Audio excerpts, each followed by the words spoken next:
Rose Thompson sat in her wheelchair under the large oak tree in Oakfield Village. The sun warmed her dark skin as she watched children play in the park. At 78 years old, Rose had seen much change in this small town. Her hands, now wrinkled and spotted with age, rested on the wheels of her chair. Those hands had raised 3 children alone, cleaned houses for the wealthy families on Hill Street, and later worked as a respected nurse at Oakfield Hospital. Every Tuesday morning, Rose visited the community center for the seniors' tea gathering. She loved these outings. They gave her purpose and connection to the town she had called home for 50 years. Today was no different as she carefully dressed in her best blue cardigan and placed her old leather handbag in her lap. "Good morning, Mrs. Thompson," called Mr. Baker from his garden as Rose wheeled past. "Lovely day, isn't it?" Rose smiled and waved. Most people in Oakfield knew her. She had cared for many of them when they were sick or helped deliver their babies. They respected her as one of the town's oldest residents. As Rose turned onto Maple Street, she noticed a police car parked near the corner. A young officer she hadn't seen before watched her from inside the vehicle. Something about his stare made Rose uncomfortable, but she nodded politely and continued on her way. Officer Peter Wilson was only 3 weeks into his job at Oakfield Police. He had moved from the city, where he had formed hard views about people. Peter did not like changes. In Oakfield, he thought some people didn't belong in the nicer parts of town. For days now, he had noticed Rose's regular Tuesday trips through this neighborhood. Peter stepped out of his car and walked toward Rose. His face showed no kindness as he stood in her path. "Stop right there," he said in a cold voice. "I need to see some identification." Rose looked up at the tall officer. "Whatever for, dear?" she asked calmly. "We've had reports of strangers in this area," Peter said, though this was not true. "Show me your ID and explain why you're here." Rose opened her handbag and took out her wallet. "I've lived in Oakfield for 50 years, officer. I'm going to the community center for tea just as I do every Tuesday." Peter looked at her ID, but didn't hand it back. "Stand up," he ordered. "I'm sorry, officer, but I cannot stand without help." "That's why I have this wheelchair," Rose explained with patience, though her heart beat faster now. "I've been watching you," Peter said with a hard look. "I think you can walk just fine. People like you often pretend to need help to get special treatment." Rose felt a chill despite the warm day. "Officer, please, if you call the community center, they will tell you who I am." "Get up now," Peter demanded, his voice rising. Several people walking nearby began to slow down, watching the scene with worry. "I cannot," Rose said again, her voice still strong and dignified. Without warning, Peter grabbed the handles of Rose's wheelchair and jerked it backward. The sudden movement sent Rose tumbling forward. She fell onto the hard pavement, with a small cry of pain and surprise. Her cardigan slipped off her shoulders, and her handbag spilled open. Lipstick, tissues, and medicine bottles rolled across the sidewalk. "This is what happens when you lie to an officer," Peter said loudly. Rose did not cry out again. She lay still for a moment, then slowly tried to push herself up.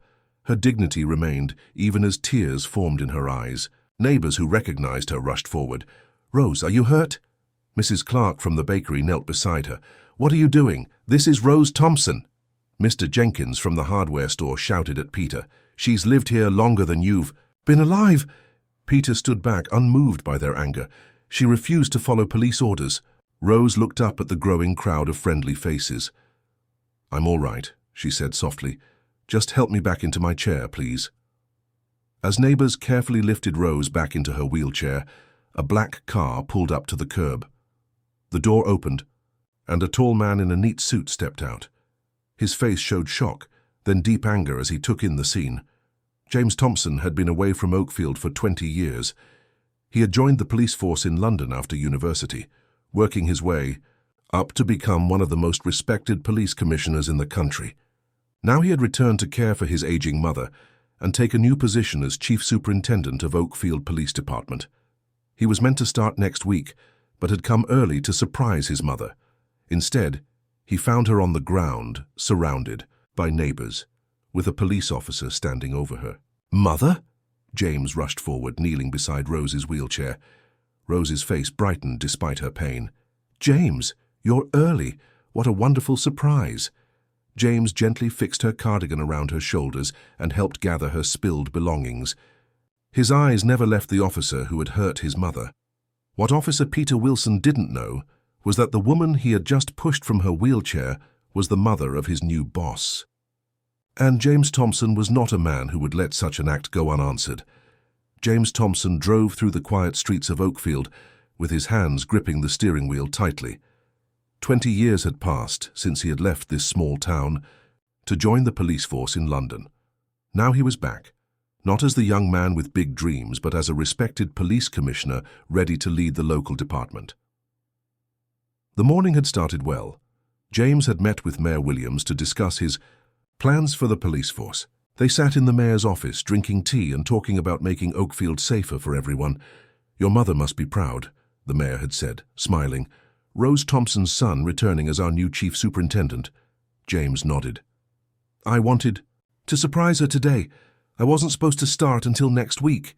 Then James's phone buzzed in his pocket. A message from Mrs. Clark at the bakery. "Come quickly, your mother needs you." Another message appeared with a short video.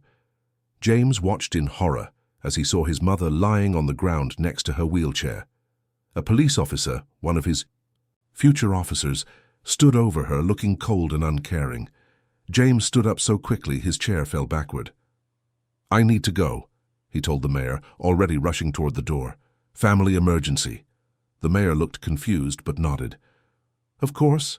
Go." James ran to his car and drove faster than he should have, his mind filled with worry and anger. His mother had faced unfair treatment her whole life, but to see it happen in his town by a police officer, this was too much. When James reached Maple Street, a small crowd had gathered. In the middle sat his mother in her wheelchair. Her blue cardigan hung loosely around her shoulders. Her hands shook slightly as she picked up the last few items that had fallen from her handbag. "Mum!" James called, rushing to her side. He knelt down beside her wheelchair, searching her face for signs of pain.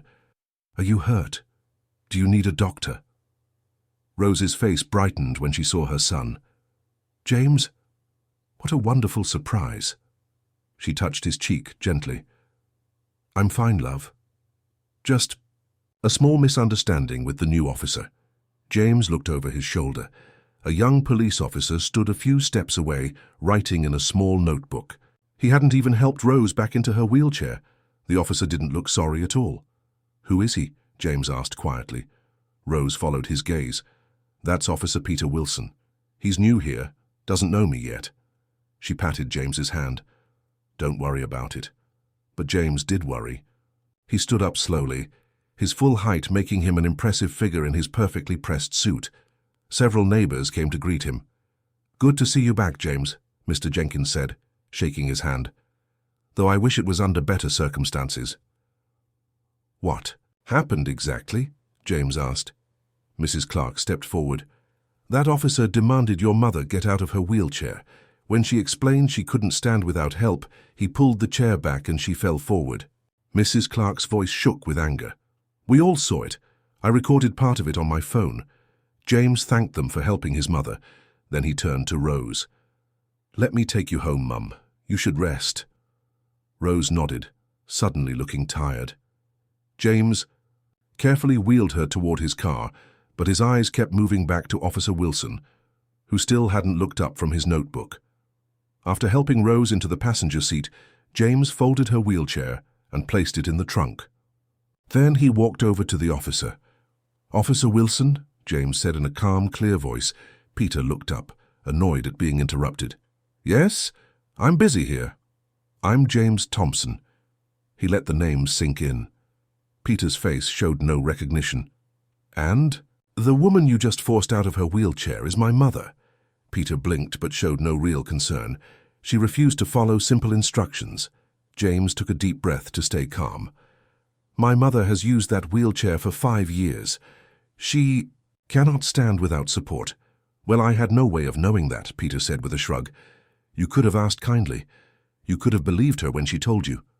James's voice remained even, but his eyes were hard. "Instead, you hurt an elderly woman who has lived in this town for 50 years. Peter closed his notebook. "Is there something you want, Mr. Thompson?" There is. I want you to know that I'm starting as your new chief superintendent next week, but after today's events, I'll be coming in tomorrow instead. The color drained from Peter's face. You're the new chief? I am, and we'll be having a very important conversation tomorrow morning. James turned and walked back to his car without waiting for a response. Rose watched as her son got into the driver's seat. His face was tight with anger. Don't make trouble, son, she said softly. I've dealt with this sort of thing my whole life. James started the car. Not anymore, Mum. Not in our town. Not to my mother. As they drove away, James thought about all the times his mother had faced unfair treatment. She had always stayed strong and dignified. She had taught him to fight for what was right, but to do it the right way. I'm going to fix this, Mum, he promised. Not just for you, but for everyone. Rose smiled and placed her hand on her son's arm. I know you will, James. That's who I raised you to be. The car turned onto Rose's street, where her small cottage waited. James knew that tomorrow would bring difficult conversations at the police station. But tonight, he would make his mother tea and listen to her stories. He would remind himself why he had become a police officer in the first place, to protect people like his mother and make sure everyone was treated with respect. The morning. Sun had barely risen when James Thompson stepped out of his car in front of Oakfield Police Station. He straightened his tie and took a deep breath. This was not how he had planned to start his new job. James had spent a restless night thinking about what had happened to his mother. Rose had tried to make light of it over dinner, telling him not to make a fuss, but the image of her lying on the pavement kept appearing in his mind. This ends today, he said quietly to himself as he walked toward the building. The police station was busy with morning activity. Officers walked back and forth with papers and cups of coffee. The radio buzzed with voices. No one paid much attention to James in his plain blue suit. James walked up to the front desk where a young sergeant sat typing on a computer. Good morning, James said. I'm here to see Captain Roberts. The sergeant didn't look up from his screen. Your name and business, please? James Thompson, your new chief superintendent. The typing stopped. The sergeant's head snapped up, his eyes wide with surprise. Around them, other officers who had heard James's words froze in place. The room grew suddenly quiet. Chief Thompson? But you weren't due until next week, the sergeant stuttered. Plans change, James replied simply. Captain Roberts' office? Yes, sir, right away, sir. The sergeant jumped up. Please follow me. As James walked through the station, officers stared at him with curious eyes. Word spread quickly, and by the time he reached the captain's office, most of the morning shift knew their new boss had arrived early. Captain David Roberts was an older man, with grey hair and kind eyes. He looked up from a stack of papers when James entered his office. James! Captain Roberts stood up quickly, nearly knocking over his coffee. You're early. We weren't expecting you until next Monday. The two men shook hands. They had met briefly during James's interview for the position months ago. I know, and I'm sorry for the surprise, James said, but something happened yesterday that couldn't wait. Captain Roberts waved to a chair. Please, sit down. What's happened? James took a seat, his face serious. I need to see Officer Peter. Wilson immediately. The smile on Captain Roberts' face faded. Officer Wilson? May I ask what this is about? Yesterday afternoon, Officer Wilson forced an elderly woman out of her wheelchair on Maple Street, James said, his voice calm but firm. That woman was my mother. Captain Roberts' face turned pale. Your mother? I had no idea. He pressed a button on his desk phone. Linda, find Officer Wilson and send him to my office right away. While they waited, James explained what had happened. Captain Roberts shook his head in disbelief. This isn't like our department, James, he said. We pride ourselves on community service. I know, James replied. That's why I accepted this position. But one bad officer can damage trust that took years to build. A knock on the door interrupted. Them? Officer Peter Wilson entered the room, standing tall in his crisp uniform. He didn't notice James at first, his eyes on the captain. You wanted to see me, sir? Peter asked. Yes, Officer Wilson, Captain Roberts said. I believe you've met our new chief superintendent. Peter turned and saw James sitting in the chair. The color drained from his face as he recognized the man from yesterday. "Officer Wilson." James stood up. "Do you recognize me now?" Peter swallowed hard. "Yes, sir. From yesterday." "I'm James Thompson, your new chief superintendent." James let the words sink in. "And the son of Rose Thompson, the woman you forced out of her wheelchair yesterday afternoon." Peter's confidence crumbled. His shoulders sagged slightly. "Sir, I was just following procedure for suspicious—" "Suspicious?" James cut him off. "My mother has lived in this town for 50 years. She's a retired nurse who worked at Oakfield Hospital for 30 years. What exactly did you find suspicious about her?" Peter couldn't answer. Captain Roberts turned to his computer and clicked a few buttons. "We have footage from the street camera," he said. The screen showed Maple Street. They could see Rose in her wheelchair and Peter approaching her. Though there was no sound, they could clearly see Peter's aggressive stance and Rose's fall when he pulled the wheelchair back. Peter watched the video with growing discomfort. He hadn't realized how bad it looked. I thought she was pretending," he finally said in a quiet voice. "Why would you think that?" James asked. Peter had no good answer. James stood up and walked to the window. Outside he could see the town where he had grown up, where his mother had raised him alone after his father died. She had taught him to be fair and to speak up when things were wrong. "Do you know why I became a police officer, Wilson?" James asked. "No, sir. Because when I was 10 years old, I saw an officer help an old man who had fallen in the street. The officer was kind and respectful. He took time to make sure the man was okay." James turned to face Peter. "That officer showed me that police work is about protecting people, especially those who need help." James walked closer to Peter. "Yesterday, my mother needed help. Instead, you hurt her." By now, several officers had gathered outside the captain's glass door, watching the scene unfold inside. James noticed them and raised his voice slightly. "This isn't who we are," he said firmly. "This isn't what Oakfield Police stands for." Turned back to Peter. "I'm not going to fire you, Officer Wilson." Peter looked up in surprise. "That would be easy," James continued, "but it wouldn't solve the real problem. Instead, you're going to learn what police service really means, Captain." Roberts nodded in agreement. He had known James's mother for many years and respected her greatly. "Starting tomorrow," James said, "you'll be assigned to community service at the senior center, the same one my mother was trying to reach when you stopped her. You'll work there 3 days a week, helping the elderly residents." Peter looked stunned. "But sir, my patrol duties will continue the other days," James finished for him. "Consider this a chance to really know the people you're meant to protect." James walked to the door and opened it. The officers outside stepped back. "This applies to all of us," James said loudly enough for everyone to hear. "We serve this community, all of it, and we do it with respect." As James walked through the station, officers nodded to him with new respect. He hadn't shouted or threatened. He had shown them what real leadership looked like. Outside in the bright morning light, James took a deep breath.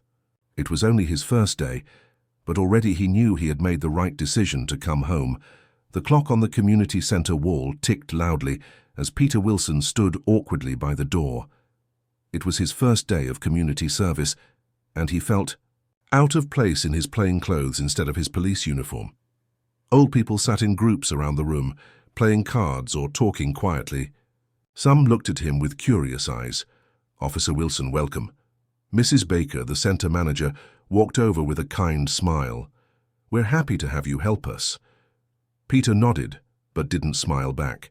He didn't want to be here. This felt like punishment, not real police work. "What would you like me to do?" he asked stiffly. "For today, just get to know our members," Mrs. Baker said. "Perhaps start by helping serve tea." For the next hour, Peter moved around the room with a tea tray. He kept his eyes down and said little. This wasn't what he had trained for. In the city where he had worked before, police officers were tough and kept their distance from people. Then the door opened, and Rose Thompson wheeled herself into the room.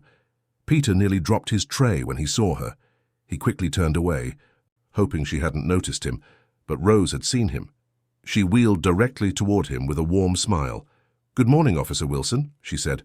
"How nice to see you here." Peter looked at her in surprise. Why was she being kind to him after what he had done? Mrs. Thompson, he said quietly, I'm just helping out. And doing a fine job, Rose replied. Would you mind bringing me a cup of tea? Milk, no sugar. Peter brought her tea and tried to walk away quickly, but Rose gently touched his arm. Please sit with me for a moment, she said. Reluctantly, Peter sat in a chair beside her wheelchair. He couldn't meet her eyes.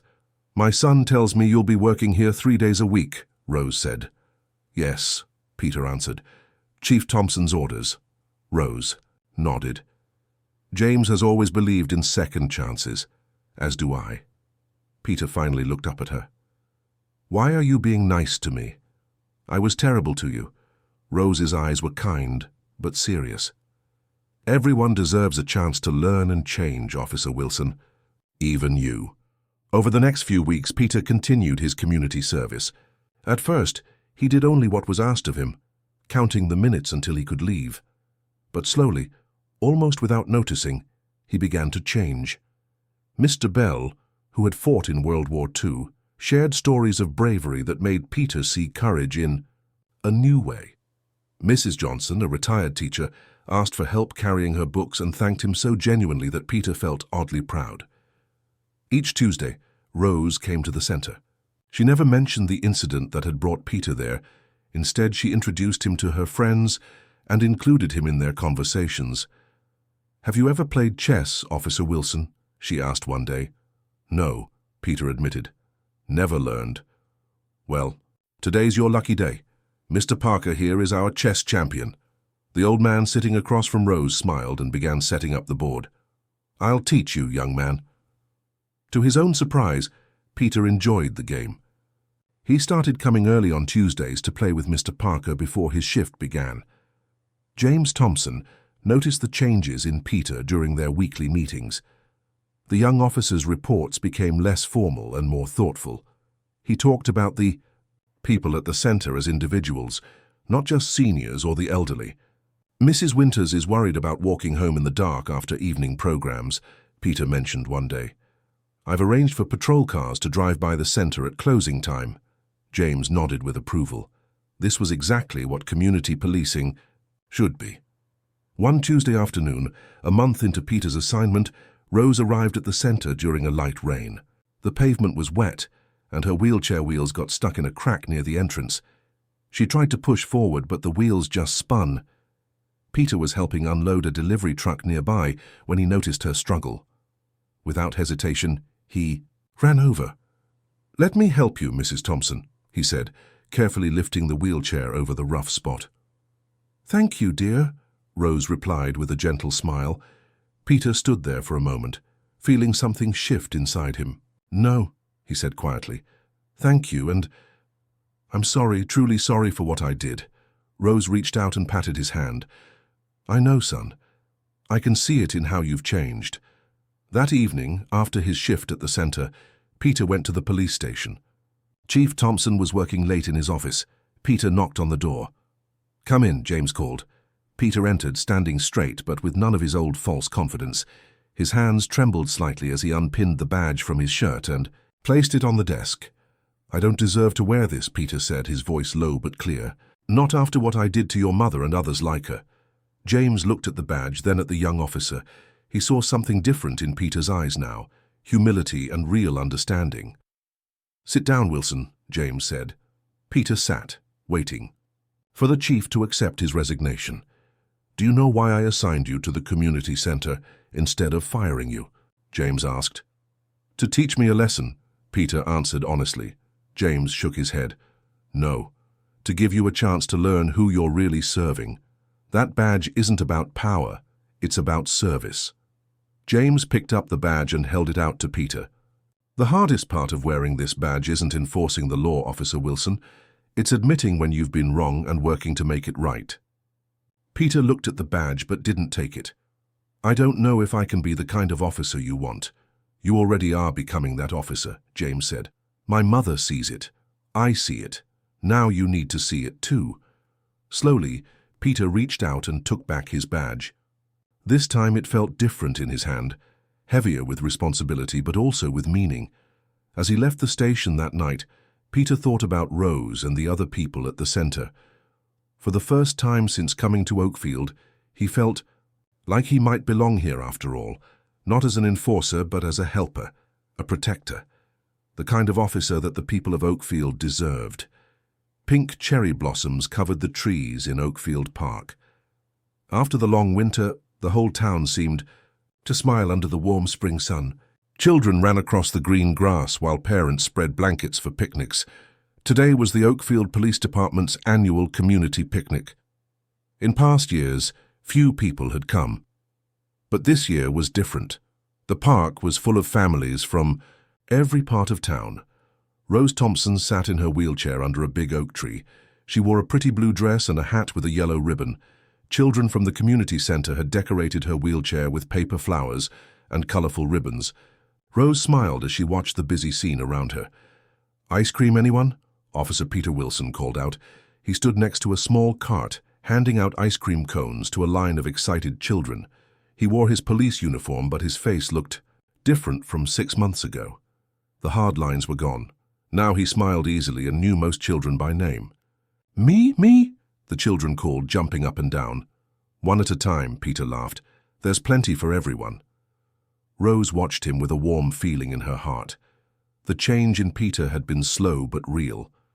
After his first few weeks at the community centre, he had started to truly listen to the people there. He had learned their stories and their struggles. Most importantly, he had learned to see them as people, not problems. Across the park, James Thompson stood with Captain Roberts near the food tables. Both men watched Rose and Peter. "Your mother is quite remarkable," Captain Roberts said, shaking his head in wonder. "She transformed our department more than any training manual could," James nodded. "She's been changing hearts her whole life, including mine.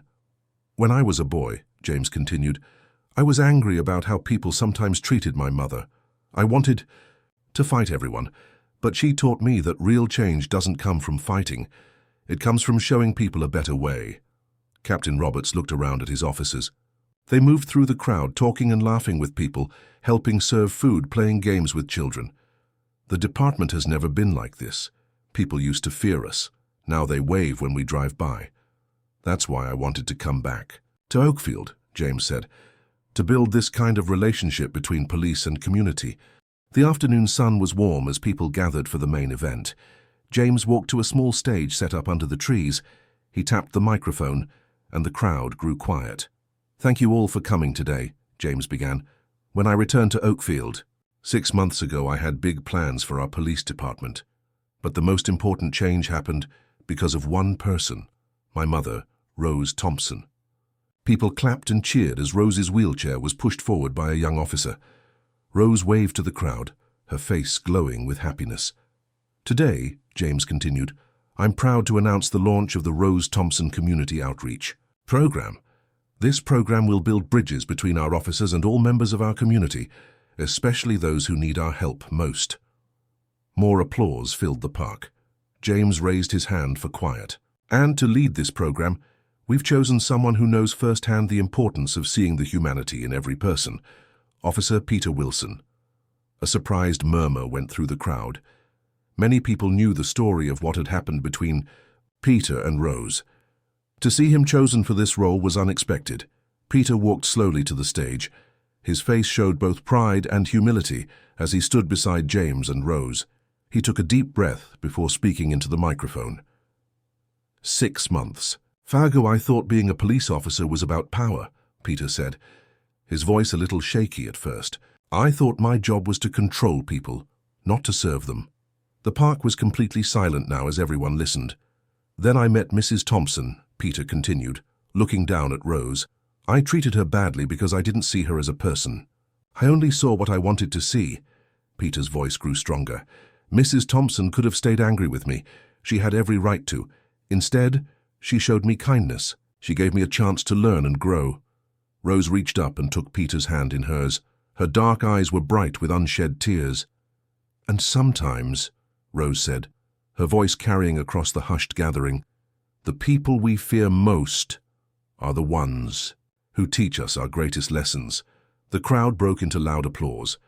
Many people wiped tears from their eyes. Even tough Captain Roberts had to clear his throat several times. As the sun began to set, the picnic wound down.